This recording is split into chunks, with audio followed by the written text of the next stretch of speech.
गेल्या अनेक वर्षांमध्ये किरकोळ कारणांवरून होणाऱ्या घटस्फोटांची अनेक प्रकरणं तुम्ही पाहिली असतील. मात्र पुण्यामध्ये अतिशय इंटरेस्टिंग अशी एक केस समोर आलेली आहे. या केसमध्ये जे नवरा बायको आहेत, पती पत्नी आहेत, या दोघांमध्ये असं सुरू होतं की हा जो नवरा आहे, पती आहे या प्रकरणामधला, तो सतत त्याच्या बायकोला प्रत्येक गोष्टीमध्ये कॉन्ट्री मागायचा. थोडक्यात काय, तर जे काही खर्च होतील ते सगळे खर्च TTMM करायचे. म्हणजे इव्हन गिफ्ट पासून ते फिरायला जाण्यापर्यंत, ते खाण्यापिण्यापर्यंत, चहा नाश्त्यापर्यंत प्रत्येक खर्चामध्ये 50% कॉन्ट्री दिली पाहिजे त्याच्या पत्नीनं, असं त्याला वाटत होतं. आणि अर्थात या सगळ्याला ही महिला खूप जास्त कंटाळली. सुरुवातीला फार जास्त तिला असं गांभीर्यानं हे सगळं वाटलेलं नव्हतं.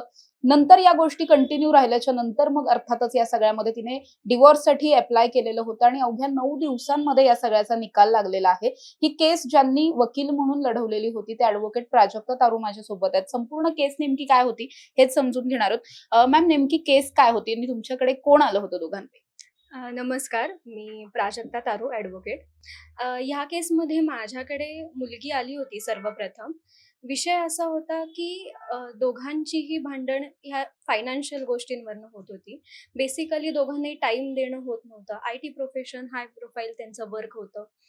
प्लस ह्याच्यामध्ये अशा गोष्टी होत्या की जेव्हा केव्हा ते ट्रिपला जायचा प्लॅन करणं किंवा तुम्हाला कुठे बाहेर डिनरला घेऊन जायचंय वाईफला, तर त्यामध्ये हसबंड नेहमी तिला असं म्हणायचं की तुम्ही मला अर्धे पैसे दे किंवा ह्यातली थोडीशी कॉन्ट्री तू कर स्पेंड माझ्यावरती, किंवा आपल्या दोघांसाठी तू हे करतेयस, मी एकटा खर्च उचलणार नाही, तूही तेवढीच कमवणारी आहेस तर तूही तेवढाच खर्च उचल. तर ह्या गोष्टींना कंटाळून त्या मुलीने शेवटी डिवोर्ससाठी माझ्याकडे आली आणि ती म्हणाली की मॅडम आता ह्यानंतर मी नाही बेअर करू शकत या गोष्टी. इफ जर मला नोकरी करायची नसेल भविष्यात बिकॉज ऑफ द मॅटर्निटी वगैरे या गोष्टींमुळे, तर मग हे माझ्यासाठी अवघड होईल.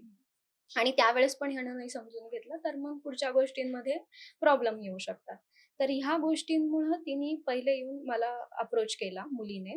जो काही खर्च आहे, विशेष म्हणजे याच्यामध्ये मुलीने केलेला आहे डिव्होर्ससाठी, की ती अशी होते की मला आता हे झेपणार नाही. प्रत्येक वेळी मी खर्च देणं, कुठे छोट्या ट्रिपला जायचंय, एखादी रूम बुक करायची, हॉटेलमध्ये तुम्ही वन स्टेसाठी जाताय, तरी सुद्धा तुम्ही या गोष्टी जर कॉन्ट्री काढत असाल तर मग ते तुमचं हजबंड वाईफचं रिलेशनशिप तिथे नाही शो होत.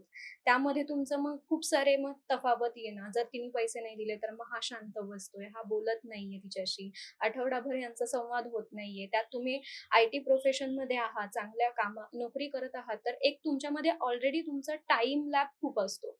एक टाइम देणं तुम्हाला दोघांना एक तर आधीच पॉसिबल नसतं. तुम्ही वीकेंडला फक्त दोघांना जास्त टाइम देऊ शकता आणि वीकेंडला जर तुम्ही असे प्लॅन करत आहात, कुठे पिकनिकला जायचंय किंवा कुठे ट्रिपला जायचंय, डिनरला जायचं, आणि त्यातही तुम्ही तुमच्या वाईफला कॉन्ट्री मागत आहात, तर मग ते कुठेतरी तिच्यासाठी काय म्हणू, एक चांगली गोष्ट नव्हती होत. त्यामुळे तिने पहिले अप्रोच केला आपल्याला. पण या सगळ्याचं सुरुवात कशी झालेली होती किंवा या दोघांचं लग्न कसं झालं? किती वर्ष हे दोघे एकत्र होते? साधारण ह्यांच्या लग्नाचा पिरियड फारच कमी आहे. मी म्हणेन 2 वर्षच होतो मॅरेज चा पिरियड. आणि त्यानंतर ना 1-2 वर्ष तिने खूप ॲडजस्ट केले या गोष्टी, की मी स्टेबल होईल किंवा आमचं पुढे सुरळीत होईल. घरच्यांनीही तिला सांगितलं, की लग्न झालेलं आहे, थोडा टाईम लागतो. आणि प्युअर अरेंज मॅरेज होतं. विशेष म्हणजे की असं नाहीये की तुम्ही लव्ह मॅरेज वगैरे केलेले आणि दोघांनाही माहिती आहे सिच्युएशन, असं नाही. अरेंज मॅरेज होतं, घरच्यांनी लग्न लावून दिलं होतं. चांगल्या घरातले दोघंही होते आणि त्यामध्ये पण ह्या गोष्टी होणं हे माझ्यासाठी सुद्धा असं आहे की आता खूपच जनरेशन बदलत चाललेली आहे. यूथचं जे काही माइंडसेट आहे ते खूप बदलत चाललेलं आहे, की तिने पण खर्च उचलावा आणि तिनेही द्यावं कॉन्ट्रिब्युशन. तर हे या कधी सगळ्या लग्नाच्या गोष्टी आहे. आधी वगैरे डिस्कशन त्याने तिच्याशी केलेलं नव्हतं का असं? अजिबातच नाही. नाही, नाही. आणि विशेष म्हणजे हा डिव्होर्स माझा म्युच्युअल डिव्होर्स झालेला आहे. संमतीने डिव्होर्स झालेला आहे. संमतीने डिव्होर्स म्हणजेच काय, की दोघांनाही कंडिशन मान्य आहेत. तोही मान्य करतोय ह्याच्यामध्ये, की मला तू अर्धा खर्च दे किंवा तिने थोडाफार खर्च करावा. तिने घरच्यांना पैसे न देता तिने स्वतःसाठी, माझ्यासाठी, आपल्यासाठी करावेत खर्च. घरच्यांना तिने द्यावे नाहीत असं त्याचं म्हणणं होतं. बट त्यात ती अशी होती, की मी त्यांनाही देत नाहीये. मी तुझ्यासाठी करतीये, पण मला जेवढं होईल तेवढंच मी करू शकेन. प्रत्येक वेळी जर तू कॉन्ट्री काढायचं म्हणत असशीलच, तर मग ते पॉसिबल नाहीये. बिकॉज तिचे पण फायनान्शियल बऱ्याच गोष्टी चालू होत्या बॅकग्राऊंडला. तर ह्याच्यामध्ये दोघांचीही संमती होती डिव्होर्ससाठी. आम्ही संमतीनेच डिव्होर्स दाखल केला होता. दोन्ही पार्टी माझ्याकडे आल्या होत्या. मुलगा सुद्धा आणि मुलगी सुद्धा. मी मुलाशीही बोलले होते या विषयावरती, की "तू हे जे करतोय, ते तुला योग्य वाटतंय का? की असा अर्धा खर्च मागणं वगैरे. त्यावरती त्याची मला फारशी प्रतिक्रिया आली नाही. तर त्याचं म्हणणं असं होतं की ती तिच्या घरासाठी करतीये, ती स्वतःसाठी करतीये. म्हटलं पण त्याच्यामध्ये तुझं पण कॉन्ट्रिब्युशन पाहिजे. ॲज अ हसबंड म्हणून तू तिला गिफ्ट करणं एखादी गोष्ट किंवा एखाद्या डिनरला घेऊन जाणं ह्याच्यामध्ये चूक असं काही नाहीये. आणि त्याच्यात पण तू कॉन्ट्री मागतोय तर हे तिच्यासाठी चांगली गोष्ट नाहीये. एक इमोशनली बघितलं तर तो खूपच आपण प्रॅक्टिकल विचार करतो. मग वाईफचे इमोशन्स तुम्ही बघत नाही. मी असं म्हणत नाही की मुलांना इमोशन्स नसतात. मुलांनाही असतात, नो डाउट असतात, खूप असतात. बट ह्या केसमध्ये असं झालं की त्याची जी कठोर भूमिका होती की तू केलंच पाहिजे किंवा तू तुझे काय जे आहे एक्सपेन्सेस ते कमी कर, पण आपल्यासाठी दे. हे चुकीचं होतं आणि त्यात बऱ्याचदा बऱ्याचदा असं होतं, की जेव्हा डिव्होर्ससाठी एखादी केस येते, तर काउन्सिलिंग वगैरेचा सल्ला दिला जातो. या दोघांच्या बाबतीत तसं तुम्ही काही करायचा प्रयत्न केला होता? हो, मी काउन्सिलिंग पण केलती. इव्हन कोर्टाने सुद्धा काउन्सिलिंग केली होती यांची. काउन्सिलिंगच्या स्टेजला सुद्धा त्यांनी हेच सांगितलं होतं, की आमच्यात होऊ शकत नाही पुढे continue. Because of misunderstanding, miscommunication, time कमी देणं, पैशांच्या बऱ्याचशा गोष्टी होत्या, तफावत होती. अशी असंख्य कारणं होती, ज्यानं ते दोघंही म्हणाले, की आम्ही नाही राहू शकत. त्यात पण जास्त म्हणजे मुलाचा स्टँड होता, की मी नाही राहू शकत. जी मुलगी त्याच्यासाठी इतकं करत आहे आणि स्टील तो असं म्हणतोय, की मी नाही राहू शकत. देन आणि तेही त्याचंही असं होतं, की इफ तिला नाही राहायचं तर मलाही काही प्रॉब्लेम नाहीये. तर मग त्याच्यात पण असं होतं, की तू थांबवायचा पण प्रयत्न नाही करत आहेस मला. जे मुलींचं असतं, की मी चाललीये तर ॲटलीस्ट एकदा थांबव. तर तिने थांबवायचाही प्रयत्न नाही केला. तुला पाहिजे नाही, घे. मग आणि तुम्ही जसं म्हणता तसं एवढ्या कमी टाईम लॅपमध्ये कसं काय निकाल लागला? तर आत्ता आपल्याकडे 12 महिन्याचं सेपरेशन अलाऊ आहे. म्हणजेच काय, तर म्युच्युअलच्या डिव्होर्समध्ये कसं असतं, 18 महिन्याचं सेपरेशन दाखवलंय. त्यातलं 12 महिने म्हणजे 1 वर्ष तुमचं सेपरेशन दाखवता येतं आणि त्यानंतरचे जे 6 महिने असतात, ते तुमचा जो वेटिंग पिरियड असतो, तो तुम्ही वेव्ह ऑफ करून घेऊ शकता. सुप्रीम कोर्टाचे तसे गाईडलाईन्स सुद्धा आहेत, की ज्याच्यामध्ये तुम्ही हा 6 महिन्याचा पिरियड वेव्ह ऑफ करू शकता. इव्हन तुम्हाला कोर्टही ते अलाऊ करतं. एक सर्टन टर्म्स अँड कंडिशन तुमचे व्यवस्थित तिथे असतील तरच. ते निदर्शनास घेऊनच ते वेवर अलाउड करतात. तसं बघायला गेलं तर 18 महिने लागतात. आमचा जो डिव्होर्स होता तो आम्ही एक 12 महिने सेपरेशन होतं आणि 6 महिने जे होते ते आम्ही वेव्ह ऑफ करून घेतले होते. त्या बेसिसवरती आमचा हा जलद गतीने निकाल लागलेला आहे. हे झालं केसच्या बाबतीत. पण मॅम इन जनरलच आपण पाहिलं तर पुणे जिल्हा सत्र न्यायालयामध्ये किंवा कौटुंबिक न्यायालयामध्ये सध्या खूप जास्त डिव्होर्सच्या केसेस आहेत आणि खूप कमी कालावधीमध्ये अगदी वर्षात 6 महिन्यात डिव्होर्ससाठी अप्लाय करणारे कपल्स हे जास्त वाढतात. पुणे शहरामध्ये डिव्होर्स घेणाऱ्या लोकांची, कपल्सची संख्या ही खूप जास्त वाढली आहे. गेल्या 2-3 वर्षांमधली आकडेवारी काढली तर. तुम्हाला वकील म्हणून काय कारणं वाटतात? मला असं वाटतं की तुमच्यामध्ये कम्युनिकेशन कमी होतंय कपल्समध्ये. दुसरा मुद्दा तुमचं टाईम देणं. कारण आता कसं झालेलं आहे, दोघंही वर्किंग आहेत आणि दोघांनाही टाईम देणं अशक्य होतंय. तुमची भेटच होतीये तुमच्या वीकेंडला, सॅटर्डे, संडेला आणि त्यात पण तुमच्यामध्ये वाद होत असतील, तर मग ते तुम्हाला खूप इरिटेशन होतं, की आम्ही भेटतोच इतका कमी वेळ आणि त्यात पण आमचं कम्युनिकेशन फार कमी होतंय आणि मग ह्याच्यामुळे काय होतं, एकमेकांमध्ये दुरावा वाढत जातो. तू मला वेळ देत नाही, तुझ्याकडे माझ्यासाठी वेळ नाही. वेळ खूप मॅटर करते ह्या सगळ्या केसेसमध्ये. प्लस तुमचं अंडरस्टँडिंग किती आहे. ठीक आहे, तिला काम आहे, मला काम आहे, तर आपण दोघांना समजून किती घेतोय, अंडरस्टँडिंग. हा एक मुद्दा येतो. नंतरनं ट्रस्ट, तुमचा विश्वास किती येतोय तुमच्या पार्टनरवरती.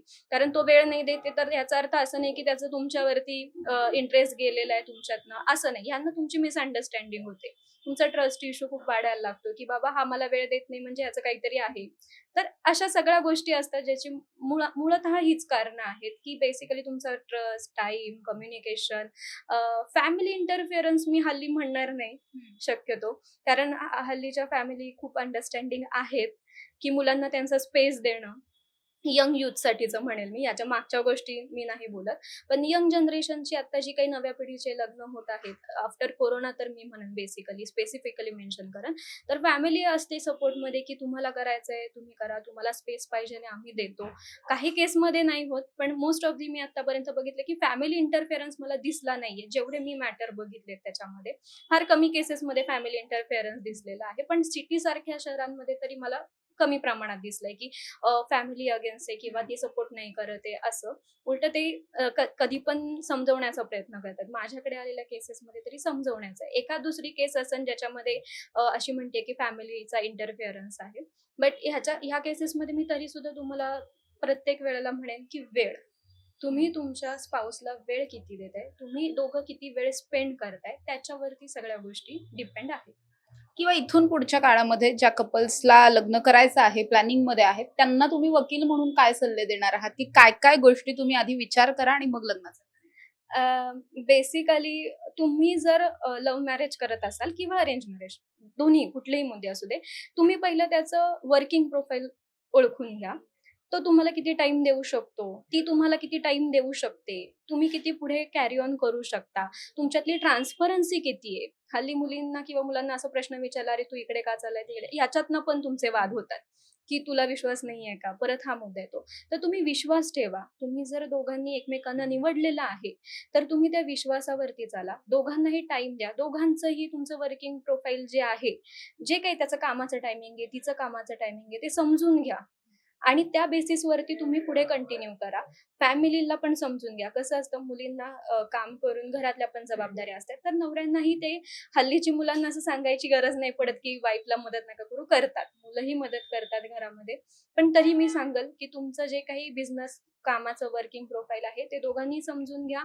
दोघांवरती विश्वास असू दे आणि ट्रान्सपरन्सी खूप मॅटर करते सगळ्याच गोष्टींमध्ये. जी तुम्ही ट्रस्ट आणि ट्रान्सपरन्सी, मी म्हणेन खूप छोटीशी थिन लाईन आहे ह्याच्यामध्ये, एकदम बारकी लाईन आहे समजण्यासाठी. तुमचं ट्रस्ट आणि ट्रान्सपरन्सी या दोन गोष्टी दोघांमध्ये असल्या तर तुमचं निभावून जाईल.